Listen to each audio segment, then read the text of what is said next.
2006 ခုနှစ်ဖေဖော်ဝါရီလ2 ရက်ကြာသပတေးနေ့နံနက်ဒေသနာရမကျောင်းမှပခုတ်ကူဆရာတော်ဘုရားကြီးဗတ္တန္တအိန္ဒြောပါဒမှခေါ်ကြားတော်မူသောတရားတော်များဓမ္မနုပဒနာကနိဗ္ဗာန်ကိုနိရောဓသစ္စာကိုသူ့အတူမိယာရူပံသာတရူပံအိဋ္ဌေကတဏနိရောဓမာနနိရောဓတိတဏမရှိတာတဏချုပ်တာ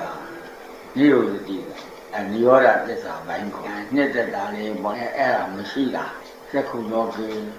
မိယာရူပံသာတရူပံသက္ခုဆိုမျက်စိမျက်စိဆိုတာသက္ခုပကာဒသက္ခုအကြည်လေးမြင်ရတဲ့ဟာသူကလည်းအလုံးမမြင်ရဘူးဆိုရင်အလုံးမမျောတယ်တွင်ချစ်ခံတယ်မျက်စိအဲ့ဒါကြောင့်ပိယယုတ်တာတယုတ်ခေါ်တယ်မျက်စိလေးကိုပိယယုတ်တာတယုတ်ကိုခေါ်တယ်ပိယယုတ်ဆိုတာချစ်တဲ့ယုတ်ချစ်အပ်တာရအပ်တဲ့ယုတ်ဆိုတာသူကလောဘပါလာတယ်အဲ့တော့လိုချင်လာတယ်တတ္တဝါတွေကမျက်စိလေးကိုလိုချင်တယ်သူတို့မျက်စိလေးကိုမပြတ်ချင်ဘူးခွေးလေးဖြစ်ဝက်ကလေးဖြစ်နွားလေးဖြစ်ဥယျာဉ်ကလေးချပုံလေးရဖြစ်မျက်စိလေးဟာပိယယုတ်တဲ့တတ္တဝါတွေအလွန်ချစ်တဲ့ယုတ်တတ္တဝါတွေချစ်တဲ့ယုတ်ကိုခေါ်တတ္တဝါတွေချစ်တဲ့ယုတ်မျက်စိလေးတွေနားလေးတွေနှာခေါင်းလေးတွေရှားလေးတွေပိယယုတ်အလွန်ချစ်ရတဲ့သူကယုတ်လို့ပြောလို့ယုတ်ဒါကပိယယုတ်ခေါ်တယ်ဟိုမာဘုတ်ယုတ်တော့မဟုတ်ဘူးပိယယုတ်ချစ်ရတာတဲ့ယုတ်မာဘုတ်ယုတ်ကသူ့ချစ်ရတဲ့တာတဲ့ယုတ်ကိုသူကယုတ်အဘုတ်လောဘပါမှလောမှုနဲ့ချစ်မှနှစ်သက်မှပိယရူပံတာတရူပံပိယယုတ်တာတယုတ်ခေါ်တယ်မဟာပုဒ်တို့တိပ္ပဟာတွေကယုတ်တာသူကပိယယုတ်တာတယုတ်ကယုတ်တာခေါ်တယ်တိပ္ပဟာတွေကအတိတ်အနာကပြစ္ဆုတ်ပန်နေနဲ့အဲ့ဇဒဝိဒာတွေနဲ့ပေါင်းစုလို့ယူပက်ခန္ဓာလို့ခေါ်တယ်ဒီလိုဒီလိုလို့ဘုဒ္ဓပဒါဒဝိတ္တရာပေါ့လေအာယုံတို့ဘာဝယုတ်တို့ဟရိယယုတ်တို့ယုတ်တွေခေါ်တယ်ဇီဝိတယုတ်တို့အာဟာရယုတ်တို့ဟရိယယုတ်တို့ဝိနည်းကဟရိယစိတ်နေတဲ့ယုတ်ယံရူပံနိတယမနောဓာတုသမနောဝိညာဏဓာတုဝတ္တတိမနောဓာမနောဝိညာဏဓာတ်တို့ရဲ့မိယာယုတ်အဲ့ဒါကလူဆိုတော့အုံနောက်ကလေးကိုဟရိယဝတ္ထုလို့မိတယ်ဘဝကုသွားတဲ့ခါကျတော့အုံနောက်တွေရောဟရိယတွေရောမရှိဘူးအဲ့ဒီတော့အဲ့ဒီမှာဟရိယလေးပါသွားတယ်ကမ္မဇယုတ်ပါသွားတယ်ဆိုတော့ဒီကဟာကိုဘက်ပါသွားတာမဟုတ်ဘူးဖြစ်ပြနဲ့ဒီစိတ်လေးခတ်တယ်လို့ပေါ့အိမ်မက်ရုပ်ကလေးလို့အဲ့ဒီအိမ်မက်ရုပ်ကလေးလေးမာယာလို့ခေါ်တယ်တကယ်ယုံပုံဘူးတကယ်ပူရာနွေးရာတွေကမှတကယ်ယုံမာယာလေးတွေကမှတကယ်ယုံ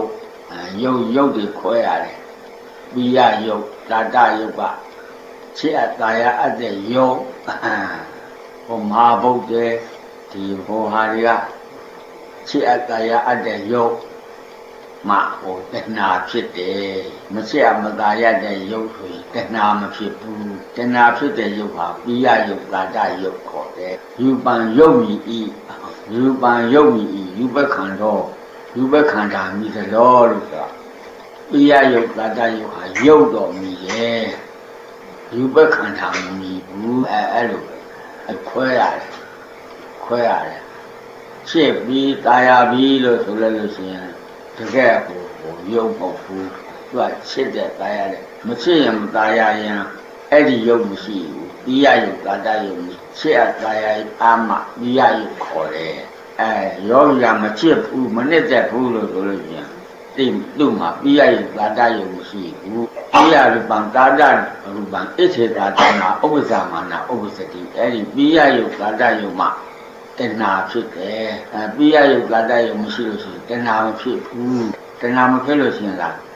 နိရောဓမာနနိရောဓတိဆိုတဏှာချုပ်တဲ့နေရာဟာနိဗ္ဗာန်ပဲ အဲ့ဒါလိုဓမ္မနုပဒနာကအဲ့ဒါလိုရောက်စက္ခုလောကေပိယရူပံတာတရူပံလူတွေတော့မခေါ်တော့ဘူးသူကစက္ခုလောမျက်စိနဲ့ဆိုင်လို့ရှိရင်စက္ခုလောကေလို့ခေါ်လိုက်တယ်နာမည်ကွာသူကမျက်စိနဲ့ကဆိုင်တာဟောဒီအစင်းကဒါကြောင့်စက္ခုလောကေလောကကြီး6ပါးဖြစ်သွားတယ်စက္ခုလောကတောတလောကခန္ဓာလောကနဲ့အဲ့လိုပြောတယ်နှာခေါင်းနဲ့ဆိုင်တာနှာခေါင်းလောကရှားနဲ့ဆိုင်ရင်ရှားလောကကိုယ်ကြီးနဲ့ဆိုင်ရင်ကိုယ်လောကမနောနဲ့ဆိုင်ရင်မနောလောကဆိုပြီးတော့အဲ့ဒီမှာလောကကြီး6ပါးရှိတယ်တဲ့လောကကြီး6ပါးရှိတယ်အဲ့ဒီမှာစက္ခုလောကေစက္ခုလောကေဆိုတာမျက်စိနဲ့ဆိုင်တယ်သောတာလောကေဆိုနားနဲ့အတန်းနဲ့ဆိုင်တယ်အဲ့ဒါလည်းချစ်ပလား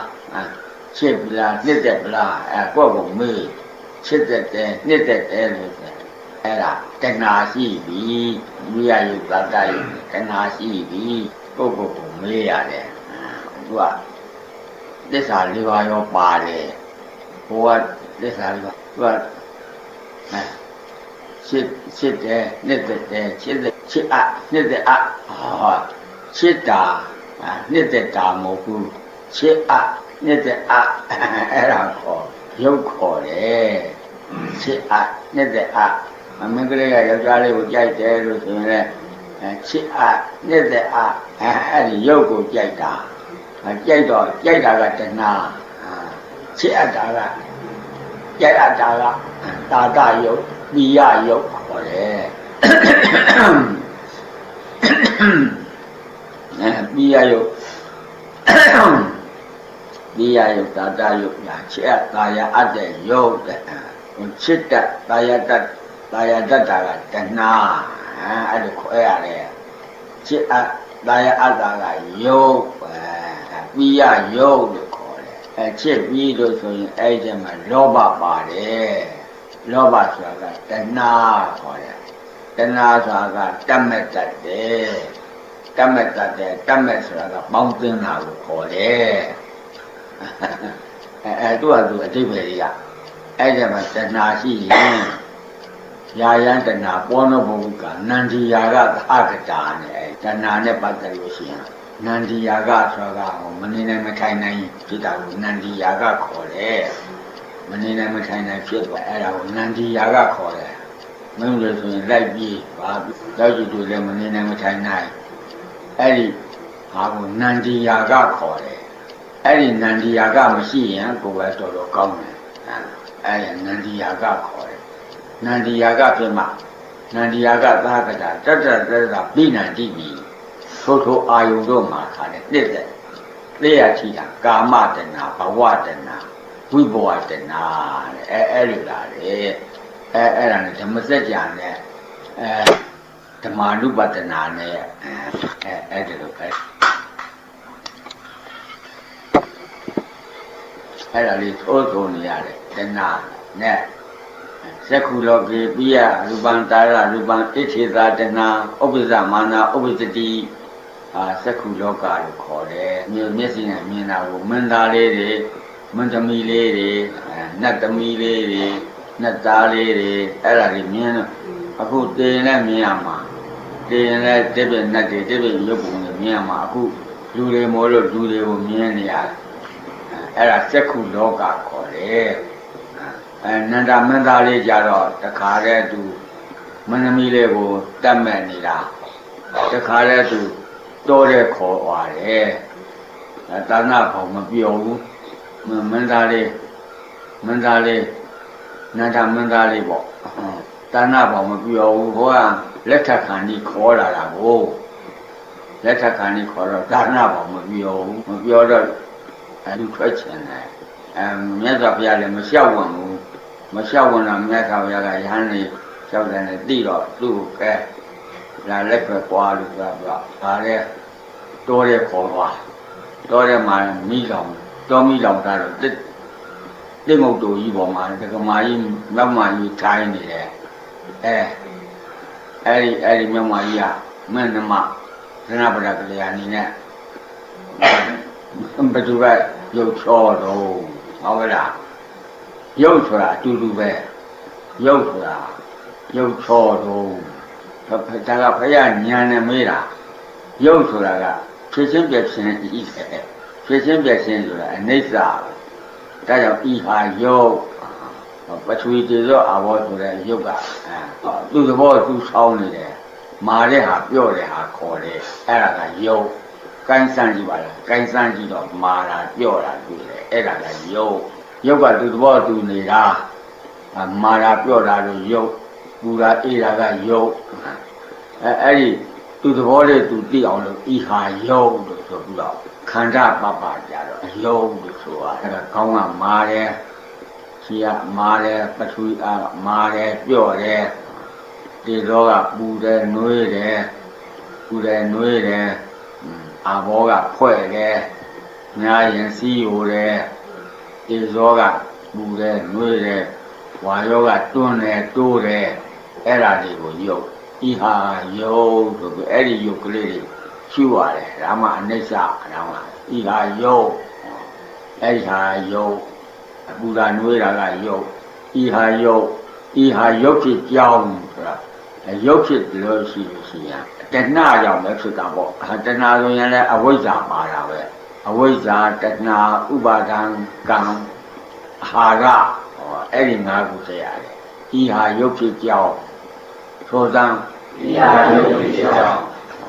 ရုပ်ကတော့မာတာပြော့တာပူတာနှွေးတာတွန်းတာတိုးတာကိုကြီးထဲမှာငယ်လေးတွေလည်းတိုးတာပဲတွန်းတာတိုးတယ်ဝါရောခေါ်တယ်အသားတွေကမပြော့တယ်မာတယ်မာရကအသားဖြစ်သွားတယ်တိုးတာကတော့တိုးတာပဲနေတာပဲပထဝီနဲ့အာဘောကသူကအမတ်တက်ဆိုတော့ပထဝီနဲ့အာဘောနဲ့နင်းတော့လိုက်ပြီးရောလိုက်ပြီးဆိုရင်သူကအသားတို့အယိုးတို့ဖြစ်သွားတယ်ကဘာကြီးရောဖြစ်သွားတယ်ဒါကြောင့်ပထဝီလို့ခေါ်တာပထဝီနဲ့အာဘောနဲ့ရောလိုက်လို့ရှိရင်ကဘာကြီးကဖြစ်သွားတယ်အဲ့ဒီပထဝီနဲ့ကဘာကြီးပထဝီနဲ့အာဘောနဲ့ရောလိုက်တော့ကဘာကြီးဖြစ်တော့သူ့ထိမ့်မထားတဲ့ဝါရောနဲ့တေဇောနဲ့မရှိသူ့မထိမ့်တိုင်းဒီပထဝီကြီးကတခါတည်းအောက်ထဲမြေကြီးပြိုကျပြီးတတ်သွားတယ်မရှိတော့သူ့ဟာသူတခါတည်းဧကမဟာဘူတံပရိစ္ဆာတယောမဟာဘူတာဆိုပြီးတော့အညမညာပစ္စည်းတွေသာဇာတာပစ္စည်းတွေပါလာတယ်ဓမ္မနုပဒနာကဟောအလွန်ဉာဏ်ကြီးတယ်ဉာဏ်တွေရောက်သွားတယ်ဉာဏ်တွေရောက်တော့တတ္တဝါတွေကပျောက်သွားတယ်အဲ့ဒါလို့ရှိပါတယ်ကိုကြီးကိုယူလိုက်ရင်ကောင်းနာမှာဒိတ်နဲ့တွေးတိုးတယ်လက်မောင်းနာထားတယ်တိုးတာပါပဲခြေပြားလေးထားတယ်တိုးတာပါပဲလက်ဖြားလေးမှလည်းရောက်တာပါပဲခေါင်းမှလည်းရောက်တာပါပဲအဲ့ဒါတိုးတယ်ဆိုရင်အဲ့ဒါဝါရောခေါ်တယ်အဲ့ဟာကိုဤဟာယုတ်ခန္ဓာပပကြတယ်အဲ့ဒီရှုပြောတာခန္ဓာနဲ့ကြတယ်အဲ့ဒီရှုအဲ့ဒီခန္ဓာကိုမရောက်လို့ရှိရင်တော့မိန်းကလေးတွေယောက်ျားလေးတွေလို့နာမည်တွေပေါ်လာရင်တော့အဲ့ဒီမဟာဘုကပိယယုတ်ကာတယုတ်ဖြစ်သွားတယ်တဲ့ပါဠိကချောတယ်ပါဠိကချောတယ်နဲ့ဆိုရှစ်အတ္တယအတ္တယုတ်ဖြစ်သွားတယ်အဲ့ဒါပိယယုတ်ကာတယုတ်ခေါ်တယ်သူကရုပ်အစစ်မဟုတ်ဘူးချစ်လို့လောဘပါလို့အဲ့ဒါကြောင့်ပိယယုတ်ကာတယုတ်ခေါ်တာအရင်ကတော့မဟာဘုတ်ပဲဤဟာယုတ်မြတ်စွာဘုရားကဓမ္မနုပဒနာမှာဤဟာယုတ်လို့ဆိုလို့ရှိရင်ဝင်ကအသားတွေအယိုးတွေဥတွေအဆုပ်တွေငါစက်ထားတာကတော့တတ္တဝါမဟုတ်ဥအဆုပ်လို့ဆိုတာတတ္တဝါမဟုတ်ဘူးတတ္တဝါမဟုတ်ဘူးကအရေးကြီးတာကိုတတ္တဝါဆိုတော့ချစ်အပ်တာရမှာပေါ့တတ္တဝါချင်းချစ်နေတယ်အဲ့ဒီချစ်လို့ကိုပဲတတ္တဝါလို့ခေါ်တာတင်စေတီတတ်တော်တင်စေတီတတ်တော်ကချစ်အပ်တော့ချစ်တတ်လို့တတ္တဝါဟိုတည်းကချစ်အပ်လို့တတ္တဝါလို့ခေါ်တယ်တင်စေတီတတ္တာတင်စေတီနိကတ္တဤဣသမာထုံးကြောင့်တတ္တာနိကတ္တဆိုတာလောဘရှိလို့ယာကရှိလို့နိကတ္တာအဲ့ဒါကိုငါကချစ်တယ်သူကချစ်တယ်နဲ့အဲ့လိုဖြစ်သွားတယ်လူဆိုလို့ရှိရင်အဲ့ဒီအရင်ကတော့ဤဟာယုတ်ဤ ဤဟာရုပ်လို့ဆိုရင်ဘုရုမှချစ်စရာလည်းမရှိဘူးကြိုက်စရာလည်းမရှိဘူးအဲ့ဒါလည်းဤဟာရုပ်ဆိုတာနဲ့နိဗ္ဗာန်ရောက်သွားဟဲ့ဤဟာရုပ်ကချစ်တာတရားလေးပိယလောကပိယလောကိတာတာဣတိတာတဏှာဥပ္ပဇာမာနာဥပ္ပစတိအဲ့ဒီနေရာမှာဥဖြစ်တဲ့နေရာမှာအဲ့တဏှာအဲ့ဒီချစ်ရတာရတဲ့ရုပ်ကိုတဏှာဖြစ်တဲ့နိဝိကမာနာနိဝိတတိအဲ့ဒီနာမှာတဏှာကမနေ့ကလည်းဒီတဏှာပဲဒီနေ့လည်းဒီတဏှာပဲနောက်ပြန်လာလည်းဒီတဏှာပဲလို့အတီးနေမယ်ဆိုလို့ရှိရင်အဲ့ဒီတဏှာအဲ့ဒီပိယယုတ်ကာတယုတ်မှာတီးနေတယ်တဲ့ဒါမျိုးတော့ဘုရားဟောတဲ့တရားပဲဒါကိုဒီမောတက်အောင်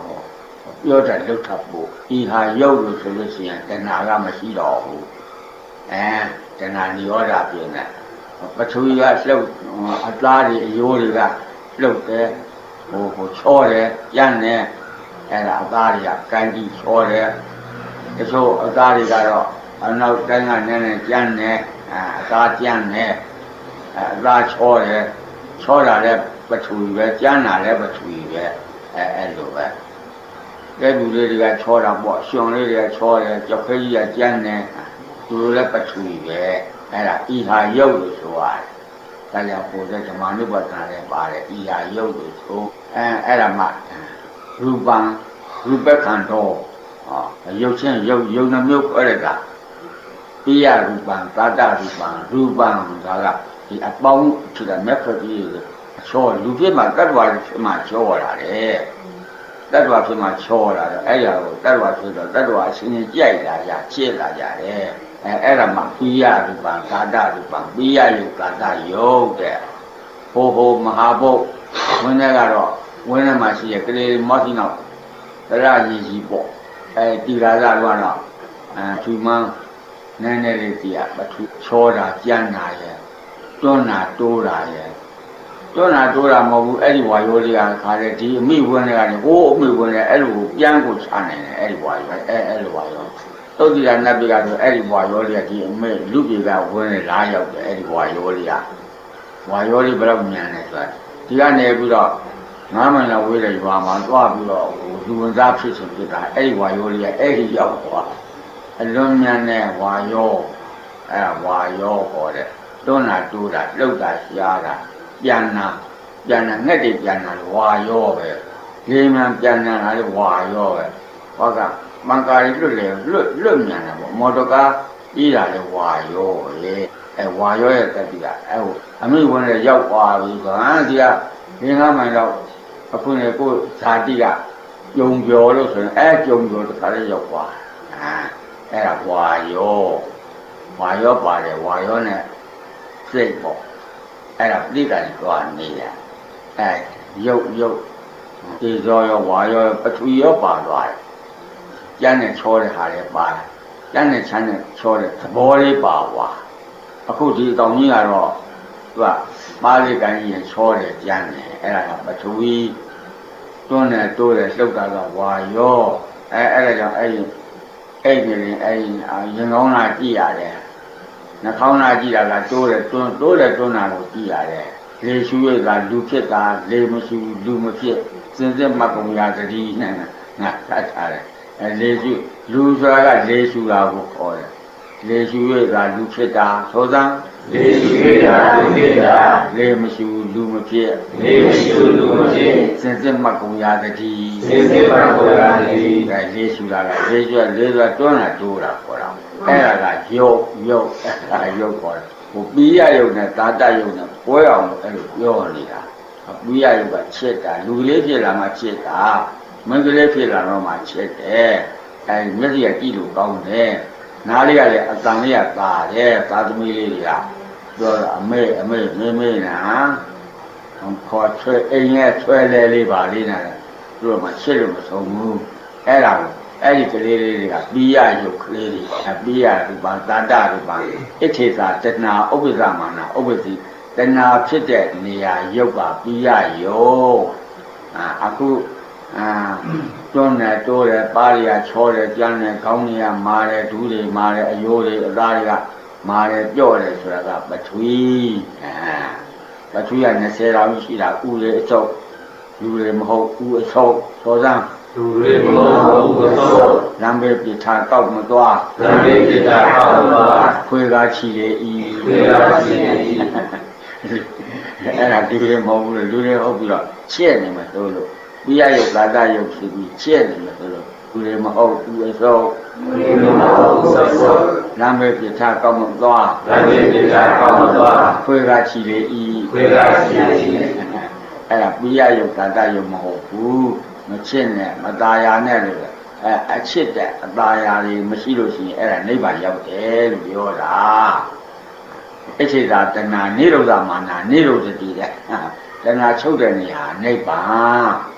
တဏှာပဲတဲ့ချုပ်ကိုဝင်းရကိုချုပ်မှာပေါ့ကိုဉာဏ်ရှိရင်ချုပ်မှာပေါ့ဉာဏ်မရှိရင်အဲ့ဒီတဏှာကြီးကခဏခဏဖြစ်လာတယ်သူကဖြစ်တဲ့တတ္တိရှိတယ်နိရောဓကချုပ်တဲ့တတ္တိရှိတယ်အဲ့ဒါလို့တတ္တိတွေခွဲရတယ်ခွဲတော့မှဓမ္မနုပဒနာကဉာဏ်တွေကအယုံကောင်းဉာဏ်တွေကအယုံကောင်းတာပေါ့ရှူယုံဆက်ယုံအခိုက်ကြုံဖြင့်မိုက်ပုံပြင်းစွာဆိုတဲ့အဲ့လိုမဟုတ်တခါလဲဉာဏ်တွေပါတယ်ဤဟာယောသောသံဤဟာယောဤဟာယုတ်ဖြစ်ကြောင်းဤဟာယုတ်ဖြစ်ကြောင်းအဲ့ဟာကြမှာဒီယုတ်တရားဘာပုလို့ဒီလိုဖြစ်လာတော့အဲ့လိုဉာဏ်တွေကမဲဝင်နဲ့ဘာပုလို့ရောက်လာတော့ဒီအဲ့လိုမေးရတယ်စဉ်းစားရတယ်ပြန်ရတယ်ဒါသူကတရားနာရတယ်အဲ့တော့တခါလဲအဝိဇ္ဇာတဲ့ဟောအဲ့ဒီအရင်တော့ကတော့ပထဝီလေးပဲလှုပ်တာကတော့ပထဝီလေးပဲအဲ့ဒီအဝိဇ္ဇာကတတ္တဝါဖြစ်လာအဝိဇ္ဇာမသိရတော့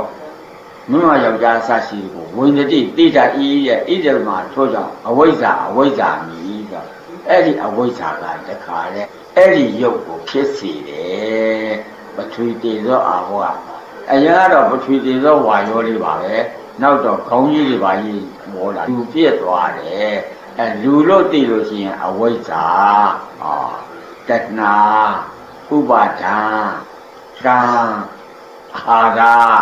အဲ့လိုသိပါတယ်ဤဟာယုတ်ဖြစ်ကြောင်းသောသံဤဟာယုတ်ဖြစ်ကြောင်းဤဟာယုတ်ယုတ်ဆိုတာခေါင်းနဲ့ခြေတွေလက်တွေမဟုတ်ဘူးနော်ချောတာရဲ့ကြမ်းတာရဲ့ဟုတ်လားချောမာတာရဲ့ပြော့တာရဲ့တွန်းတာရဲ့တိုးတာရဲ့ပူတာရဲ့နှွေးတာရဲ့ဟုတ်ကလားအဲ့ဒါကမဟာဘုံ၄ပါးပြီးတော့ပတာတိ၅ပါးကကိုကြီးကလည်းချောတယ်ဟာထိရင်သိတယ်ကိုကြီးကထိရင်သိတယ်မျက်စိကမြင်ရင်အရိပ်ထင်ရင်မြင်တယ်နားကလည်းအတန်ကလည်းအရိပ်ထင်တာပဲသူလည်းကြားတယ်အဲ့ဒီခါကပတာတိယုတ်တဲ့ဘာယုတ်တဲ့တော့မဟာဘုံပတာတိယုတ်အာယုံယုတ်ဟောအခုအတန်တွေကအာယုံယုတ်တဲ့အချင်းရဲ့အတန်ရဲ့အနံ့ရဲ့အရသာရဲ့အတွေ့အထိရဲ့အဲ့ဒါတွေကအာယုံယုတ်တဲ့အဲ့ဒါဘာဘုဒ္ဓပတာဒဝိတ္ယာသောသံဘုဒ္ဓပတာဒဝိတ္ယာဘာဝဟရိယမိတ်စပိဘုဒ္ဓကဘုဒ္ဓယုတ်ပတာဒကပတာရိယုတ်ဝိတ္ယာကအာယုံယုတ်ဘုဒ္ဓပတာဒဝိတ္ယာဘာဝဟရိယမိတ်စပိဘာဝကဘာဝယုတ်အဋ္ဌိဘာဝဥမ္မာဝယုတ်မိမကြီးဖြစ်တာယောက်ျားကြီးဖြစ်တာအဲ့ဒီဘာဝယုတ်ကယောက်ျားဖြစ်ခြင်းနဲ့မိန်းမဖြစ်ခြင်းနဲ့လို့မရှိဘူးလားရှိတော့အဲ့ဒီဖြစ်ခြင်းတာကတဏှာလောဘအဲ့ဒီယောက်ျားတို့မိန်းမကြီးကိုဖြစ်လာတဲ့ကယုတ်အဲ့ဒီယုတ်ကပိယယုတ်ဖြစ်သွားတယ်ဘာယုတ်တုံးပိယယုတ်အဲ့ဒီမိန်းမကြီးမို့လို့ယောက်ျားကြီးချစ်တာပေါ့အဲ့ဒီမိန်းမကြီးမဟုတ်ရင်ယောက်ျားကြီးချစ်ပါမလားချစ်ပါဘူးယောက်ျားကြီးကိုလည်းအဲ့ဒီမိန်းမကြီးချစ်တာကအဲ့ဒီဘုံဘာဝကြီးပါလို့ပေါ့အဲ့ဒါပိယယုတ်ဖြစ်သွားတယ်ဒါကြောင့်ပိယယုတ်နဲ့ယုတ်တဲ့နဲ့မတူဘူးယုတ်တဲ့နဲ့နေရင်တဏှာမရှိဘူးပိယယုတ်ရောက်သွားရင်တဏှာဖြစ်သွားတယ်အဲ့ပိယယုတ်နဲ့ယုတ်တဲ့နဲ့ခွဲရတယ်ဒါကြောင့်ပိယရူပံတာတရူပံသောသံပိယရူပံတာတရူပံနာရူပခန္ဓောအဲ့ဒီလိုခွဲရတယ် ပိယရူပံသာတရူပံ ပိယရူပံသာတရူပံ ပိယယုတ်သာတယုတ်တိ ပိယယုတ်သာတယုတ်တိ ရူပံယုတ်မိဤ ရူပံယုတ်တိ နာရူပခန္ဓော နာရူပခန္ဓော ရူပခန္ဓာမမီ ရူပခန္ဓာမီ အဲ့လိုရုပ်ချင်းဖွဲ့လိုက်တော့ကိုကချောတာလေးကျန်းတာလေးတွန်းတာလေးတိုးတာလေးကနှာခေါင်းလေးတွေမှနေတော့တယ်ဟိုမိမတွေယောက်ျားတွေဒီမသွားဘူးလို့ဒီစိတ်ကနေလိုက်လို့ရှိရင်ဒါဟာပိယယုတ်ကာတယုတ်ကနှာခေါင်းလေးနားလေးငါ့ကိုပဲနိဗ္ဗာန်ရောက်တယ်ဟိုမသွားလို့ရှိရင်နိဗ္ဗာန်ရောက်သွားတာပဲမဟုတ်လားဟိုကပိယယုတ်ကာတယုတ်ပိယယုတ်ကာတယုတ်မှာတဏှာဖြစ်သွားတယ်ဆိုတော့စိတ်ကလေးကတခါတည်းဒီကထွက်လေဝင်လေရှူနေတာကိုရောက်သွားဟာကောင်မလေးတွေဒီယောက်ျားလေးတွေဒီရောက်သွားတော့ဟာဒီကလာနှာခေါင်းကြီးကမ္မထမ်းကြီးကထိုင်နေတာဟိုကြတော့စိတ်ကအဲ့လိုရှေ့ကြိုက်နေကြတာတော့အဲ့ဒါပိယယုတ်ကာတယုတ်ကမကွဲလို့အဲ့လိုဖြစ်တာဟုတ်ကဲ့လားပိယရူပံသာတရူပံ ပိယရူပံသာတရူပံ ဣစ္ဆေသာတနာဥပ္ပဇ္ဇမာနာဥပ္ပစ္စတိ ပိသေသာမနာဝိသမနာဝိသတိ နိရောဓမာနာနိရောဓတိ နိရောဓမာနာနိရောဓတိ အဲ့ဒါကရူပါလောကေပိယရူပံအရူပံခေါ်တယ်အချင်းရုပ်တွေကလည်းပိယယုတ်သာတယုတ်တွေပဲချစ်ပြီးကာယပြီးတော့သွားမကြည့်လိုက်နဲ့ချစ်ပြီးလို့ဆိုရင်ပိယယုတ်ဖြစ်သွားတယ်ပိယယုတ်ဆိုတာကဟိုကပိယယုတ်ဒီကချစ်တာကြီးကလောဘကြီးဖြစ်သွားတယ်လောဘကြီးကသမုဒယသစ္စာဖြစ်သွားတယ်ဒုက္ခဖြစ်ကြောင်းအဲ့ဒီသမုဒယမဖြစ်ဘူးလို့ဆိုရင်နိရောဓသစ္စာဆိုတာတခါလေပထမရန်ကောင်းတဲ့ဓမ္မနာအဲ့ဒီရောက်သွားတယ်အဲ့လိုခွဲဖို့တာဆိုတယ်ပိယယုတ်နဲ့ဟိုယုတ်နဲ့ကွဲပလားကွဲပါကွဲလို့ရှိရင်ဟိုယုတ်မရောက်ဘူးဆိုရင်ပိယယုတ်မရောက်ရင်ဒါနိဗ္ဗာန်ရောက်သွားတာပဲဟုတ်တယ်မလားအဲ့လိုပါမျိုးဒါကြောင့်ဣစ္ဆေသာတနာနိရောဓမာနာနိရောဓသူကသူပြောတာဒါငါတို့ကပြောနေရတာမဟုတ်ဘူးအထဤပိယယုတ်သာတယုတ်၌တတ္ထာပိယယုတ်သာတယုတ်၌တဏှာတိ တဏှာတိ ပိယယုတ်သာတယုတ်မှန်သိဝေပိယယုတ်သာတယုတ်မှန်သိဝေနိရောဓမာနာချုပ်တည်ရှိသောနိရောဓမာနာချုပ်တည်ရှိသောနိရောဓတိချုပ်ဤနိရောဓတိချုပ်ဤတချို့တက္ကမကြီးတွေမှတခါလဲညီးလေးမချစ်ရမှာဆိုလို့ဝိပဿနာမလုပ်ချင်ဘူးတချို့ကညီးလေးကိုချစ်ချင်တာဟုတ်ညီးလေးမချစ်ရမှာဆိုတာနဲ့ဝိပဿနာမလုပ်ချင်အဲ့ဒီမှာဒါပိယယုတ်သာတယုတ်နဲ့ဟိုမဟာဘုံနဲ့ကိုဒီကိုမှရှိတဲ့အပူမွေးနဲ့တွန်းတာတိုးတာနဲ့ယုတ်နဲ့ခွဲနော်ဘုဒ္ဓပဒါဒဝိတယံဘုရားပဒါဒဝိတယံဘာဝဟရိယမိတ်စပိဘာဝဟရိယမိတ်စပိဒီလောက်ဆိုရင်မဆိုးပါဘူးဘုဒ္ဓကတစ်ခုဘုဒ္ဓပဒါဒကတစ်ခုဝိတယကတစ်ခုဘာဝကတစ်ခုဘာဝဟရိယကတစ်ခု၅ခုတည်းပြောနေတယ်ဟုတ်ကလား၅ခုတည်းကိုရုပ်တည်ရင်ဤဟာရုပ်လို့ဆိုရင်မဆိုးဘူးရုပ်မှန်းတည်တော့ရုပ်အဲ့ဒီရုပ်ဆိုတာကအဝိဇ္ဇာကြောင့်ဖြစ်တယ်လို့ဆိုတော့အဝိဇ္ဇာကမိမတို့ရောက်ကြတွေသိပြီးတော့ဖြစ်တဲ့ရုပ်ဖြစ်သွားတယ်အဲ့ဒါမဟာဘုတ်သိပြီးတော့ဖြစ်တဲ့ရုပ်ပေါ့မိမတို့ရောက်ကြတွေဖြစ်သိပြီးတော့ဖြစ်တဲ့ရုပ်ကြီးဆိုတော့ဒီခေါင်းကြီးတဲ့ဘိုင်းနဲ့လူကြီးဖြစ်ပြီးတော့တတ္တဝါဖြစ်သွားတာဟောအဲ့ဒီမှာဆန်နော်တွန်းဘုဒ္ဓပဒါဒဝိတယံဘုဒ္ဓပဒါဒဝိတယံဘာဝဟရိယမိတ်စပိဘာဝဟရိယမိတ်စပိဘုဒ္ဓယုတ်ဥဝါဒယုတ်ပဒါဒယုတ်ဘုဒ္ဓပဒါဒပဒါဒယုတ်ဆိုတာမျက်စိတွေနားတွေကောင်းတွေရှားတွေကိုယ်တွေအဲ့ဒါပဒါဒယုတ်ဝိတယယုတ်ဆိုတာကယူပါယုတ်တတ္တယုတ်ခန္ဓာယုတ်ယတ္တယုတ်သောတပယုတ်အဲ့ဒါဝိတယယုတ်ခေါ်တယ်ဘာဝကအိဋ္ဌိဘာဝယုတ်ပုံဘာဝယုတ်အိဋ္ဌိဘာဝယုတ်ပုံဘာဝယုတ်ဆိုတာကတကိုယ်လုံးမှာတည်တယ်ဘောပတာဒဇီဝိတာဆိုရံဘောပတာဒဇီဝိတာဒုက္ခတွေးသိခြင်းဒုက္ခတွေးသိခြင်းအစိုးကာယရှိသမျှဒုက္ခရာယရှိသမျှမုတ်ချအနှံ့နေမုတ်ချအနှံ့နေအဲ့ဒီဘာဝယုတ်ဒီဆိုလက်ကြီးကကွာလက်ကြီးကဒကမာကြီးလက်ကြီးနဲ့ဒကာကြီးလက်ကြီးနဲ့မတူဘူးသူကတကိုယ်လုံးအဲ့ဒါဘာဝယုတ်ခေါ်တယ်ဒကမာကြီးကအဲ့ဒီဘာဝယုတ်ဒကာကြီးကပုံမှန်ဝယုတ် ဘောပတာဆိုတာမျက်စိတွေနားတွေခေါ်တယ်ဘောတာဒီကိုယ်လုံးမှာကာယပတာဆိုတာဒီကိုယ်လုံးခေါ်တယ်မျက်စိပတာကတော့ဒီမျက်စိလေးတွေနားလေးတွေနေတယ်ကိုယ်ကြီးကတော့ဒီကိုယ်လုံးမှာနေတယ်ယောက်ျားကြီးကလည်းဒီကိုယ်လုံးမှာဘာဝကြီးကယောက်ျားကြီးဘောပတာဇီဝိတာဘောပတာဇီဝိတာဇီဝိတာဆိုဇီဝိတာယုတ်တာတေဇောပေါ့ခေါ်တယ်ဒီခန္ဓာကိုယ်ကြီးပုတ်တိုးမသွားအောင်ဘောဇီဝိတာမရုပ်မရှိလို့ရှိရင်ခန္ဓာကိုယ်ကခရင်ပေါ်မှာသူ့ဟာသူပုတ်သူ့ဟာသူရေးငရဲချာသူ့ဟာသူအယိုးကြီးဖြစ်သူ့ဟာသူအရေးကြီးဖြစ်သွားဇီဝိတာရုပ်ရှိလို့အဲ့ဒီလိုထိုင်းနေနိုင်တာဇီဝိတာရုပ်မရှိလို့ရှိရင်အသေးကောင်ကြီးဖြစ်ပြီးတော့အယိုးတွေအရေးဖြစ်ပြီးသူ့ဟာသူဖြစ်သွားတယ်ဘောပတာဇီဝိတာဘောပတာဇီဝိတာတုတ်ကတွေးပြီးခြင်းတုတ်ကတွေးပြီးခြင်းတုတ်ထွက်တဲ့ခါရတော့လေအဲ့ဒီတစ်ကိုယ်လုံးမှတခါလေကြက်သိမွေးရင်းနေပါလေဖြန်းနေပါလေအဲ့ဒါတော့ကောင်းတယ်ပြုတယ်နဲ့ဆိုလိုက်တာစင်စစ်ကတော့ဟိုတဏှာကြောင့်ဖြစ်တဲ့ဟာဟုတ်ကလားဘောပတာဇီဝိတာဘောပတာဇီဝိတာတုတ်ကတွေးပြီးခြင်းတုတ်ကတွေးပြီးခြင်းတွေးရတယ်တစ်ကိုယ်လုံးရှောင်နေတယ်တွေးလေးနည်းနည်းလေးအခင်းနဲ့ဖောက်လိုက်တစ်ကိုယ်လုံးဘယ်နေရာကိုဝင်ထွက်တယ်ချီလက်အောက်ကလည်းထွက်တာပဲတွေးတွေရောတီးကြရောတီးကြကအပ္ပဒတီးကြခေါ်တယ်ပေါ့ပွေးတွေဝဲတွေပေါက်တယ်ပြည့်လို့ရှိရင်အဲ့ဒါကြီးပေါက်တယ်အဲ့ဒါအပ္ပဒတီးကြခေါ်တယ်အကျိုးကာယရှိသမျှအကျိုးကာယရှိသမျှမောက္ခအနှံ့နေမောက္ခအနှံ့နေဆိုတဲ့နေရာမှာလည်းသဘင်ရောက်ဆိုရင်သဘင်ရောက်ပါပဲဝင်ဖျားအဖျားလေးတွေပါလေးတွေမရောက်ဘူးအဲ့ဒီရုပ်တွေကဘာဘူးလို့ရုပ်တို့ကထားလို့တဏှာဖြစ်သွားတယ်တဏှာဖြစ်ရင်အဲ့ဒါအကျိုးတွေတက်ရောက်သွားတယ်အဲ့လိုမှတ်တာသက္ခုလောကေပိယရူပံတာတရူပံပိယရူပံတာတရူပံဣတိကာတဏှာဥပ္ပဇမာနာဣတိကာတဏှာဥပ္ပဇတိနိဝိတမာနာ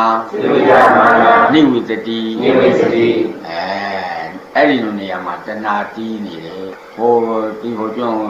ဘိက္ခုနီမာလေးဘိက္ခုနီဟွာလေးဒီမှာအယုတ်ကလေးဘုရားတသောမှာအယုတ်ကလေးရေးထားတာလှတဲ့အယုတ်ကလေးကိုကြည်တာနဲ့ပဲမျက်စိနဲ့တစ်စိမ့်စိမ့်ကြည်တာနဲ့သူ့သေးကိုသွားတယ်တကယ်ယောက်ျားလေးမှတ်ပြီးတော့တကယ်ကြည်နေအဲ့ဒါလိုမကြည့်ရဘူးပိယယုတာတယုဖြစ်သွားတယ်ဟုတ်ကလားပိယရူပံတာတရူပံပိယရူပံတာတရူပံဣသေသာတနာဥပ္ပဇမာနာဥပ္ပစတိတဏှာပဲမှာဖြစ်တော့သူပိယယုတာတယုကဖြစ်တယ်ဟိုမဟာဗုဒ္ဓပထဝီကေဇောအာဟောဝါယောကမဖြစ်ဘူးဆိုပြီးဒီယုတ်ကပိယယုမဟုတ်ဘူးဟိုယုတ်ကပိယယုဟုတ်တယ်တဲ့အဲ့လိုပိယယုကိုခေါ်တယ်ပိယယုမှန်းသိလိုက်လို့ရှိရင်တဏှာမဖြစ်ဘူးတဏှာမဖြစ်ရင်အဲ့ဒီနေရာမှာတဏှာချုပ်တာပဲလို့အဲ့လိုမှပိယရူပံသာတရူပံပိယရူပံသာတရူပံဣသေသာတဏှာနိရောဓမာနာဣသေသာတဏှာနိရောဓမာနာနိရောဓတိအဲ့ဒီနေရာမှာအဲ့ဒါဘယ်နေရာကတော့ဘယ်နေရာကတဏှာဖြစ်တတ်တုံးဆိုတော့သက္ခုလောကေပိယရူပံသက္ခုလောကေပိယရူပံသာတရူပံမျက်စိကဖြစ်တတ်တယ်နားကလည်းသောတာလောကေပိယရူပံသောတာလောကေပိယရူပံအခါနာလောကေပိယရူပံခါနာလောကေပိယရူပံစေဝါလောကေပိယရူပံစေဝါလောကေပိယရူပံကာယလောကေပိယရူပံကာယလောကေပိယရူပံမနောလောကေပိယရူပံမနောလောကေပိယရူပံသာတရူပံသာတရူပံဣသေသာတထာဣသေသာတထာဥပ္ပဇမာနာဥပ္ပဇမာနာဥပ္ပစတိနိရောဓမာနာနိရောဓမာနာနိရောဓတိအဲ့မနောတွေကလည်းတဏှာဖြစ်တတ်တယ်တဲ့မနောတွေကတဏှာဖြစ်ပြီဆိုရင်ပိယယုကာတယုဖြစ်လို့တဏှာဖြစ်တာတဲ့ပိယယုကာတယုမဟုတ်လို့ရှိရင်တဏှာမဖြစ်ဘူးတဲ့ပိယယုကာတယုကိုတခါလဲပိယယုကာတယုကပယ်လိုက်တဲ့အဲ့ဒီနေရာမှာနိဗ္ဗာန်ရောက်သွားတယ်တဲ့ဟိုနေ့ကငါပြောပေးတာပါပဲသူ့ကိုပိယယုကာတယုကိုလာပယ်လိုက်တဲ့တခါလဲဒုက္ခမရှိတော့ဘူးဆိုတဲ့ငါဟောပြီးသားပဲပိယယုကာတယုမရှိရင်ဒုက္ခမရှိတော့နိဗ္ဗာန်ရောက်ပြီးသားတဲ့အဲ့လိုမှတ်တာနိဗ္ဗာန်ရောက်ရင်ပိယယုကာတယုမရှိဝဲလို့ပြော ကဲတော့ကြောင်းလို့ သာဓုသာဓုသာဓု